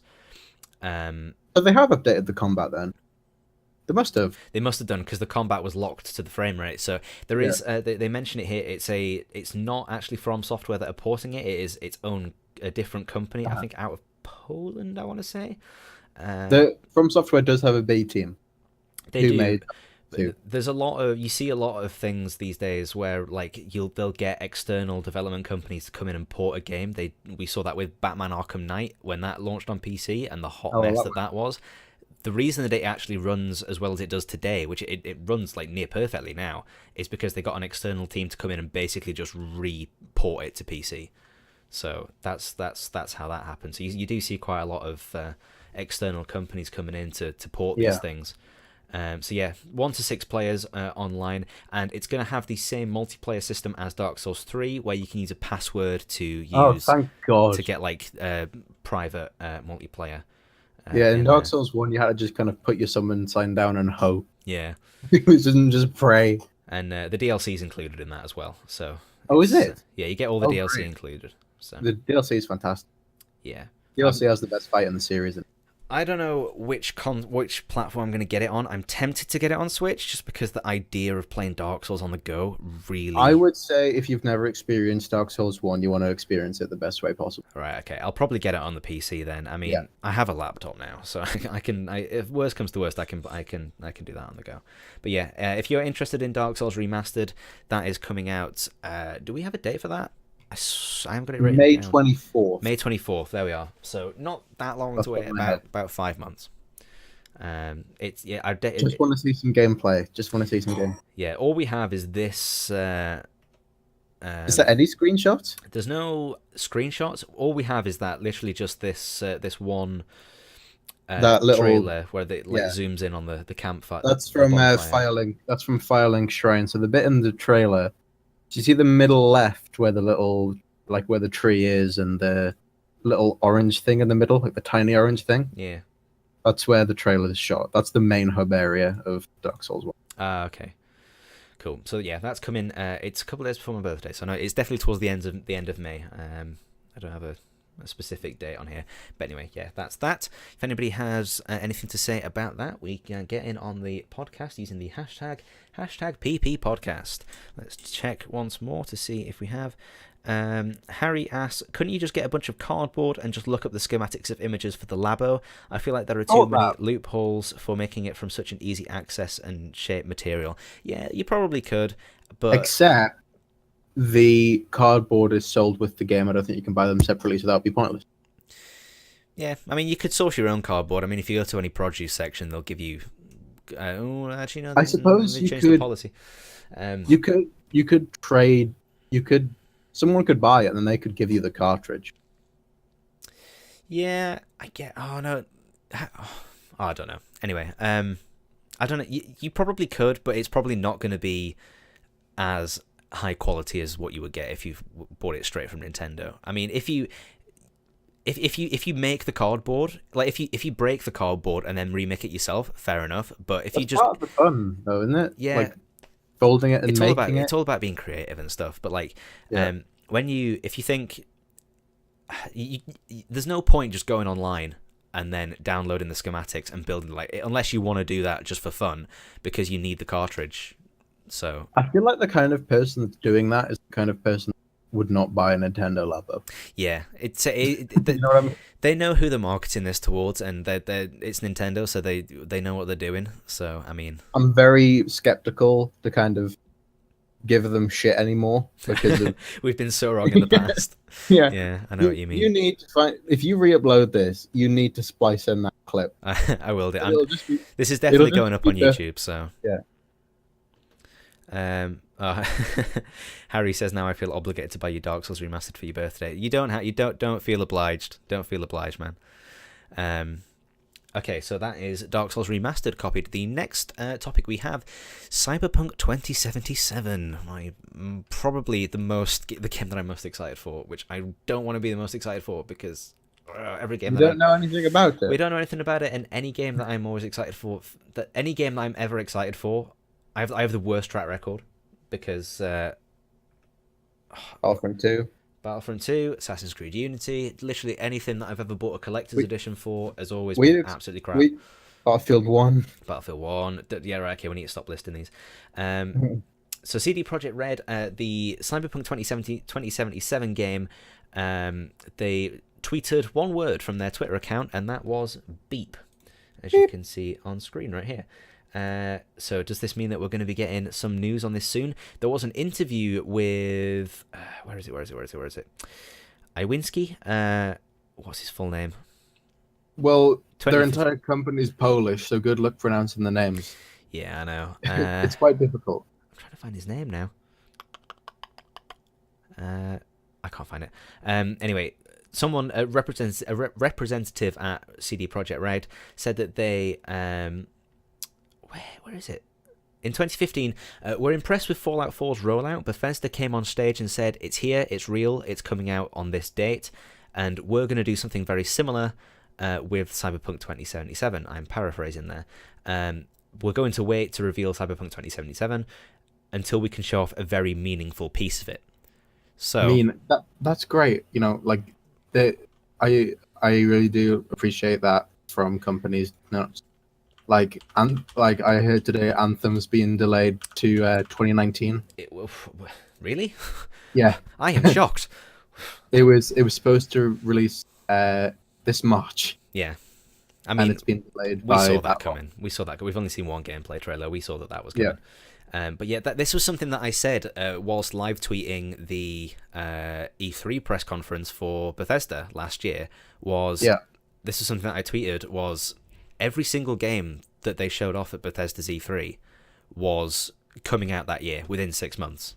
Which if you look at like Xbox and PlayStation and Ubisoft, they have games that are coming out like soon, but most of the games that they show off is stuff that's coming out in like 12 to 18 to even 24 months down the line, whereas Bethesda took a much different approach, and I really appreciate it when they do that, because again, I think what we mentioned it in a previous story before. Which one was it? I can't remember what it was now. Oh yeah, it was when Jeff Kaplan was saying that like we'll show stuff when we know it's ready, and I'm very much behind that mentality that like, don't show something off just because you have a concept and you think the concept's cool. Show it off when you know that this concept is developed into something that is actually going to be an accurate representation of what the game's going to be like when it comes out. And I mean, CD Projekt Red didn't do so well on this with Witcher 3. They showed this off. Yeah, I was gonna say like they showed off. Oh, okay. Let me just. They showed it off at like E3 2013, I think, and that was like then we had all the debacle of the graphics being downgraded. Like loads of games had that. Like in the last few, like Watch Dogs is a perfect example. There was the year of downgrade. Yeah, that's what it was called. It was. I'm gonna try and find the link. Yeah, I found that video, which was like, I'll find it. It was like Ubisoft. It was a video that showed all of the Ubisoft downgrades. Downgrade. Yeah, so it's got 10 million views. So this is the main way that you can get around. Oh yeah, oh Christ, the Rainbow Six Siege one's pretty drastic just from the thumbnail. The Siege one is pretty poor. Yeah, I feel like this is the main way that you can get past all these downgrades is just announce shit when it's ready. Don't jump in prematurely and announce stuff. It's because everyone wants to have their one more thing at E3 because it does work. I mean, the first time I saw The Division, but that's not all. That's not all. As I play this, as I play Watch Dogs in attack mode, and it was shit. Yeah.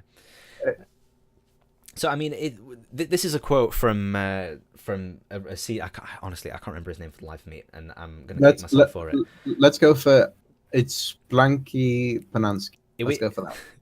I know his last name. It's Iwinski or Iwinski.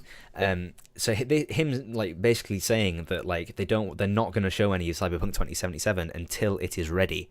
And this tweet coming out, that I feel like we were talking about this the other day. Yeah, it's weird. It's weird the timing because there's no big events, like no big scheduled events where they could announce this coming anytime soon. This was January 10th. January 10th. So they're saying they're going to do it when it's ready. But then they tweet beep. There's no other reason for them to do that other than something is coming. That's what or it is. Someone cocked up. Yeah, like something had to be coming. Except I feel like if they did it at that time, it would have come by now. But they're doing it this early. They can't show it at E3. They've got no other events to show it at, which means that it must be coming within the next month. And if it doesn't come within the next month, then I don't really see an announcement. Yeah. I don't see the point of that tweet. Yeah, it's very strange. And like we were talking about this the other day. It's like, do CD Projekt Red really need to wait for E3? Because I mean, the whole reason that I'm excited for Cyberpunk 2077, even though we know nothing about it, is their track record. I mean, Witcher 3 is up there with my games of all time. CD Projekt Red have kind of, I feel like they're a really good trailblazer, and I want certain companies that have been shackled down from developers in the past, and I want them to kind of follow them. I want Yeah. BioWare to become a CD Projekt Red. They are definitely like the golden boy of the industry, I feel. At the moment, they are. Yeah. Yeah. I want BioWare to be with them. I want, for want of a better, with all the hope I have, Dice, mm, Dice to just do their own thing. yeah, well, we can only hope and dream. But Yeah, Ninja Theory. hmm. Ninja Theory, have broken off, I believe. I don't think they have a parent company now. Yeah, they published Hellblade by themselves. They published Hellblade by themselves, but DMC Devil May Cry was published by Capcom. Right. And both of those games are fantastic. Devil May Cry is absolutely stunning. You've been talking a lot about that recently. Yeah, I didn't play it until a couple of weeks ago, and I was always turned off of hack and slash because I thought they were really just kind of just really repetitive. That game's really surprised me. It's an incredible amount of fun. That's on my list of things to play. Sure. Yeah, so it's just, yeah, I feel like and again, Hellblade won so many awards. People loved that game. It got really good sales. It had a great message, and they self-published. I want to see more self-published. And I know it's scary for a company because it really does take the stabilizers off your bike. It's expensive as well. That's the and thing. It is expensive, but I feel like it's a step that people are going to have to make, especially when your parent companies are getting as much hate as they are recently. That's gonna that leads us nicely onto our last topic of our last news topic, actually. But before we do, I think that CD Projekt Red have their own. They have the reputation and the ability to just put on their own event, or just a live stream. Like if they announce that something is like a direct. Yeah, just like a Nintendo Direct. They have that. Well, they do Gwent streams, and they're pretty high quality. They have an established Twitch channel, so I feel like if they announce or in a press release, say that they're going to host an event or an announcement or something, people will watch it. It's not like they have to wait for E3 to announce this thing. So I feel like something is going to be coming pretty soon. But again, if it needs more time to cook in the oven, fine by me. I'm quite happy to wait for whatever CD Projekt Red wants to develop. Ocarina of Time, often called one of the greatest games ever made and the greatest Zelda game ever made. I've never played it. I can't judge. That game was delayed by 18 months. Witcher 3, I think, was Witcher 3? I swear Witcher was delayed. Witcher 3 was delayed by a while. I don't think it was 18 months. It wasn't that long, but it was definitely delayed. Portal 2 got delayed. All the best games. Yeah, the best games get delayed, and I don't mind it. I really don't. Breath of the Wild was delayed by about 18... something by... I don't know if it was 18 months, but it was a lot. That was delayed for a different reason, though. That's true. That wasn't delayed because it wasn't finished. That was delayed because they wanted to release with the Switch, and it worked. Fair enough. So yeah, anyway, that's talking about games being more expensive to develop is going to lead us on to our next topic. But if you have anything else to say, of course, you can get in touch with the podcast on Twitter with the hashtag ppodcast. I think we have one new notification here. Have you heard about the Halo 6 being added to the Xbox Game Pass at launch? Funnily enough, Dan Pearson, you have predicted our next topic. This is the news that the Xbox Game Pass, which I'm not going to lie, I didn't know existed. Well, I knew it existed, but I completely forgot about it. The Xbox Game Pass will feature Xbox exclusives on the day that they launch. So for anybody that doesn't know what the Xbox Game Pass is, if you know what Origin Access or EA Access is, basically you pay a subscription fee and you get an access to a vault of games, and you get unlimited access to these games for just like a fee a month. So imagine Netflix, where you pay £7 or £8 a month and you get access to like an unlimited library of TV shows and films to watch. You pay this for I think I hate calling it this because I've called it this so many times, but Netflix video. Yeah, there you are. It feels like such a cop out now. I think I made a video about the Netflix of video games, and then I included it in the last podcast. I really, really like those systems. I like them. Yeah. I didn't fall off. I thought that they were kind of. They really depended on what you got with them. For example, if you're gonna release, it was kind of like the Fallout 4 season pass. Yeah, they gave you the season pass, but you had no idea what you were getting with it. Mm. So you didn't know if it was a worthy investment. Whereas with stuff like EA Access or Origin Access, whatever the hell it's called, you can see the vault of games prior to you actually buying it. Yeah. And the actual amount of content that you get, and the fact that you can kind of cancel it at any time you like, it's probably one of the best deals out there. They have it come a long way. Like when I feel like when they first start up, that's when they're in their infancy, is when they are the worst deal. But I think like when EA and Origin Access first launched, there was only like 4 games in their vault, like FIFA, Battlefield 4, like Madden and Peggle, I think, or something like that, something along those lines. But now there's like 40, 50 titles in there. All 3 Dead Spaces. Yeah. All 3 Mass Effects, with the DLC isn't included, which is cheeky. Yeah, that's true. But I mean, it's still 3 Mass Effect games, which is huge. Mirror's Edge Catalyst is in there. That's Need in for there. Speed 2015's in there. Yeah, and if you think about it, just paying, how much is it? Is it £5 or £6? I feel like the Xbox Game Pass is $7.99. It's $9.99, and I think that translates to about £7.99. Okay. And EA and Origin Access are $3.99 a month. Normally, I would say like $7.99 or $8.99 was too much for EA Access, which I think it is. I think EA Access have their price down pat. I think it's really good. I feel like we just don't want to give EA any money, to be honest. Well, yeah. I think their pricing is good. If they're releasing these games at launch, I'm prepared to pay that much per month. So the 3 main games that they highlight are Sea of Thieves, State of Decay 2, and Crackdown 3, which comes at an interesting time because we were just having this discussion the other day. You were asking what exclusive games does Xbox have? Because PlayStation's got God of War, it's got God of War looks so good. There's a new trailer for that which I haven't seen yet, but we'll have to talk about that next week because we are pressing on for time here.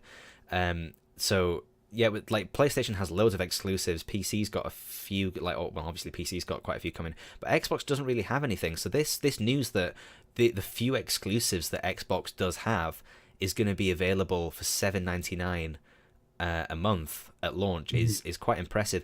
What's the reason that it ties into the whole thing of like how we were talking about the games are getting more expensive to develop. The average, I don't know if it's this article, the average number of games that people buy over the course of a console generation is 10. Which if you work yeah, that's it. Because if you think like obviously me and you, like I've got a Switch. I think I've got 9 games for the Switch now, which I'm already nearing that 10. I've only had it 4 months. So we have like gamers like us, but then for all the gamers like us, where we buy like new games every few months, there's also a really casual side of it who buy a console simply for like one game. Like Dan's talking about Halo 6 here, so people will buy an Xbox just for Halo. I want Halo 6. I want Halo 6 will be on PC. It will, because all Microsoft exclusives are now Windows 10 as well. Exactly, and it was the point that was being said that Xbox don't have any exclusives, and then people will reply saying, "Here's all their exclusives," and I'm like, "That's great, but do you realize all of this is also available on PC?" Yeah, I see where you're coming from, but I mean, to be fair, I would still count Xbox them. Exclusive. I would still count them as exclusive because they are tied to the Windows Store. They are. Which, they are. If you've tried using, is not the most pleasant to use. It is. It's horrendous, and I don't see why you. I mean, they're a hardware company, and they're not that great with software. We'll admit that. Just, I don't see what's taken them so long. If they're going to put their eggs in their basket to say, we have to push through, because they must realize, because they have said Xbox One X is their last console. I'm pretty sure they have said that. Yeah, I remember hearing that at some point. And they are pushing towards PC, and they're talking about like stuff like HoloLens and all this kind of stuff. They are really doubling down on Windows as their platform and as part of the Xbox division. I find it crazy that they're doing that, and their store is as bad as it is. It is weird. I hope it'll do. I feel like there's been a lot of outcry with the Sea of Thieves beta in the last couple of days. There's been a lot of issues with the rollout of that. I feel like people don't know what to do. Yeah, like it's weird. So I feel like that outcry will push them to. It says pre-order the game. Do you know when on Steam does it so like Steam just makes sense.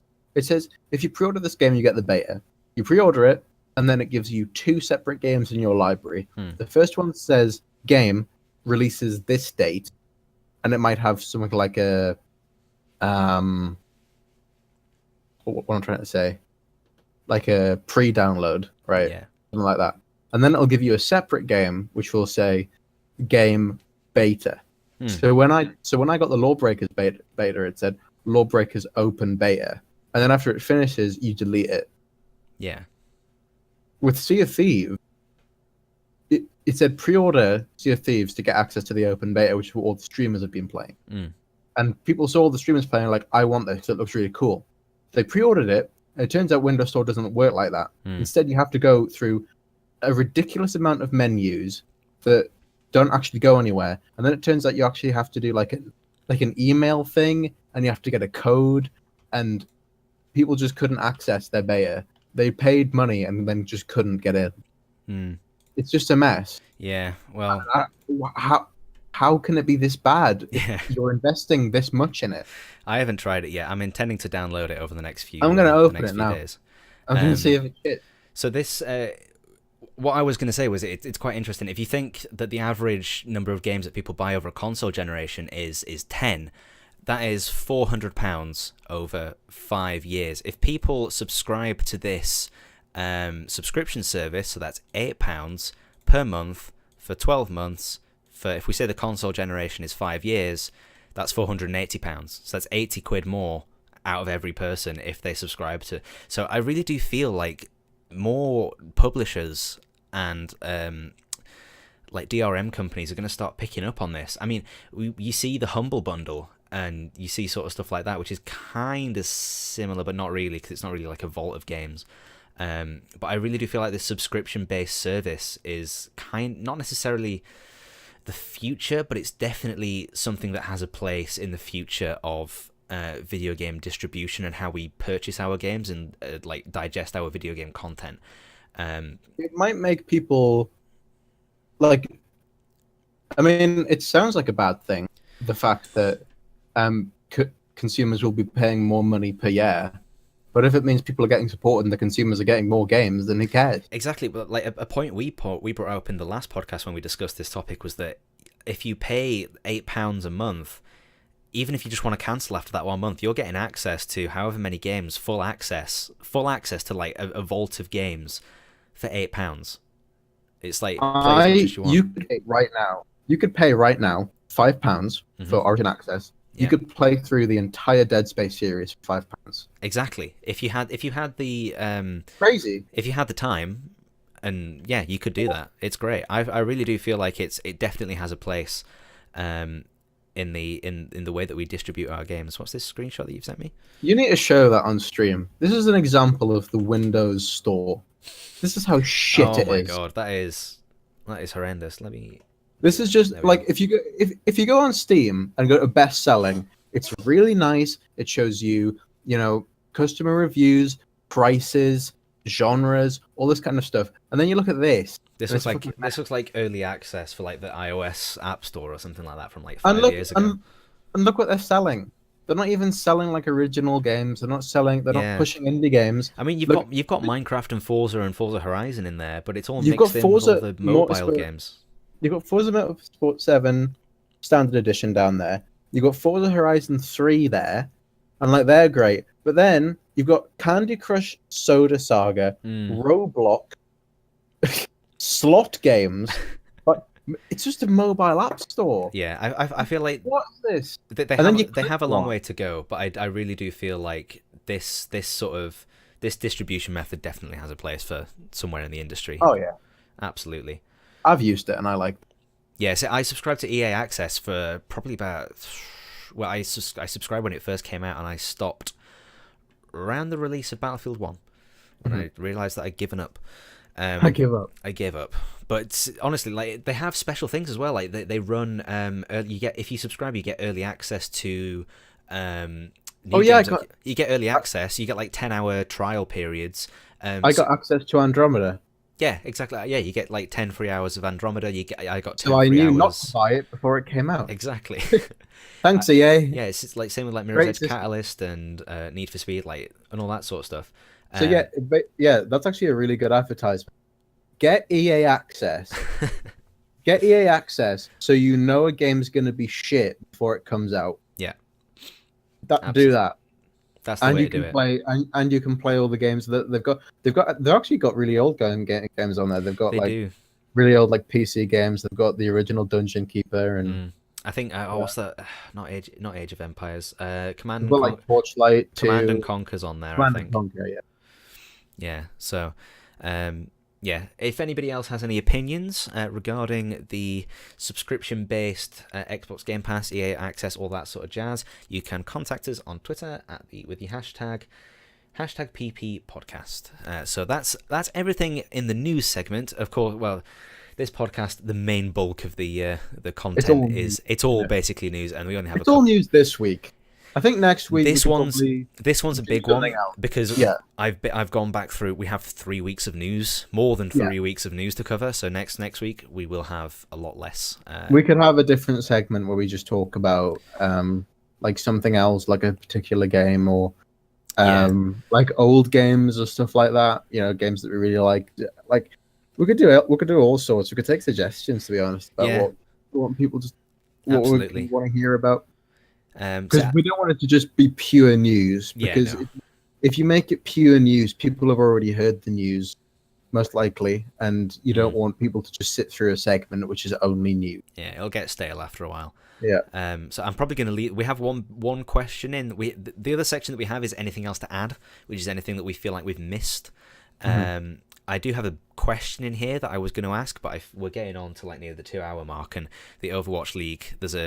I think it's Spitfires versus someone else in 5 minutes. So it won't start until it'll start like 5 minutes afterwards. That's just the start of the show. Yeah, I know, but I want to wrap this up fairly soon. So I'm going to ask that question next week. I don't know. Are you up for doing another one of these? Oh yeah, I've had a lot. I enjoyed it. Yeah, we've had same here. We've had some good interactions, and I feel like it's gone pretty smoothly, apart from the few Discord hiccups, which I feel like I feel like I can iron those out. So the one thing that I do want to add, which kind of won't be timely next week, if you want something to read this week or watch, or just something that I found very interesting, Eurogamer video producer Chris Bratt did a incredibly heartwarming investigation into the pitch that convinced Miyamoto to back Mario Rabbids. There is a video there to watch, or if you're like me, you can read the text, which is basically just a script of the video. It is incredibly heartwarming. I found it a great read. So if you want something to read, I'm going to stick a link in a panel after this stream, and I'll tweet it out on Twitter if you follow me using the social link there to like all the links and sources that we've used in this podcast. So it'll be in there. I highly recommend that you give that a watch or a read if you're looking for something to do in your downtime this week. Quickly run through the upcoming games of the next week before the podcast next Thursday. We have Dragon Ball FighterZ, which is coming to PC, PS4, and the Xbox One. That is coming on the 26th of January. That's tomorrow. Well, yeah, that is tomorrow. I'm surprised that I thought that was already out, to be honest. There's been a lot of beta stuff. Maybe if I wasn't following it. Maybe if you pre-order it early, you get to play it now or some shit. Something like that. I've seen a lot of. I've seen Two Angry Gamers stream it. I was watching it, like I was watching gameplay of it, and that's what made me want to play Street Fighter because it looks so fun. But fighting games are complete AIDS. So you know, like, they're just too hard. It's not for me. But if you're interested, Dragon Ball FighterZ, PC, PS4, Xbox One, 26th of January tomorrow. We have SteamWorld Dig, which I haven't played, but I'm very interested in. That's coming to the Nintendo Switch on the 31st of January. I believe one of our friends, Connor's been playing that quite a bit. So it seems like a very... I think it's I don't actually know what... Is it one of those mining... Kind of like Spelunky, I think. Kind of that sort of vein of that genre. it seems very much like a game that would fit well on Switch, which is why I'm excited for that one. Yeah. And the other game that I don't really know much about, but I believe it was shown off at E3 in some sort of indie section, is called Candleman, and that's coming to PC on the 31st of January. For next week, I will get links for these and like Steam store links and show them off to you. It's just we're a bit rush for time at the minute, so you might be able to link them in the description. I will do. Yeah, I'll do it in the source file. God's sake. I've just said it there, haven't I? What? Links in the description below. links in the description below. Even though we're on Twitch, so we can't do that. No, I will. I'll set up. Bell. make sure to hit the bell icon so you never miss an upload. Even though you do, because the sub box is still broken. Anyway, that's a topic for next week. So anyway, if you want to follow anything to do with the podcast, you can follow all of my social media. That's on the bottom of your screen right now. You can follow me on Twitter at Joshy Boyles, and Owen. You can follow me at Zanzibar Crumpet. I think it's under my name. I can't see it. It is. It's there. It's right there. You can follow me there. I will. I tweet just absolute like random shit, and don't we all? Haha. Actually, I'm so random. I can't believe I just said that. Yeah, but I would appreciate a follow. Nice one. So anyway, we are looking to be back next week, probably same time, same place, twitch.tv/Joshy Boyles on Thursday at 8 p.m. If we make any changes, I'll announce it over my Twitter. Thank you very much for watching. I really do appreciate it. We'll see you next week. If you want to send any more tweets, send them to the hashtag #PPPodcast. I hope you and have a good week. See you later. Bye.